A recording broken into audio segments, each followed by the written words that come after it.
అబ్బబ్బబ్బబ్బా! ఈ మిల్లెట్ ఉప్మా తిన్నాక 300 కిలోమీటర్ జర్నీ వర్త్ అనిపించింది మామ. పొద్దున్నే 4 లేచి రెడీ అయ్యి 5 కల్లా స్టార్ట్ అయిపోయా. మెల్లగా తెల్లారుతూ చిన్నగా వర్షం పడుతూ వెదర్ అద్దిరిపోయింది. అను కూడా ఉంటే బాగుండు అనిపించింది. ఇంతకీ అను ఎవరంటారా? నాలో సగం. అదే నా వైఫ్. తను కూడా సూపర్ ఎంజాయ్ చేస్తుండే జర్నీ. మధ్యలో ఒక గరం చాయ్ కొట్టి మళ్ళీ స్టార్ట్ అయ్యాం. 8:30కి లొకేషన్కి రీచ్ అయిపోయినాం. అయిపోయామంటున్నావు, ఇంకెవరున్నారు అనుకోదా డౌట్. సేమ్ ప్లేస్కి వెళ్ళడానికి ఇంకో ఫ్రెండ్ నాతో జాయిన్ అయ్యారు.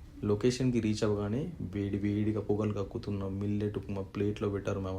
చల్లని వెదర్లో అలా వేడి వేడి ఉప్మా తింటుంటే మామ అద్దిరిపోయింది అంతే. ఘాటు ఘాటుగా వేడి వేడిగా టేస్ట్ మాత్రం సూపర్ ఉండే. నాకు తెలుసు వీడు సొల్లంతా చెప్తున్నాడు కానీ ఎక్కడికి వెళ్ళాడో చెప్పట్లేదు కదా. వెయిట్ ముందైతే పేజ్ని ఫాలో కొట్టండి. అప్కమింగ్ రీల్స్లో ఈ జర్నీ గురించి సంబంధించిన విషయాలన్నీ మీతో షేర్ చేసుకుంటా. అంతవరకు ఉంటా, మళ్ళీ మాట్లాడుకుందాం. రీల్ని లైక్ కొట్టండి. బాయ్. నేను మీ రాజు. పేజ్ని ఫాలో అవ్వడం మాత్రం మర్చిపోవద్దు.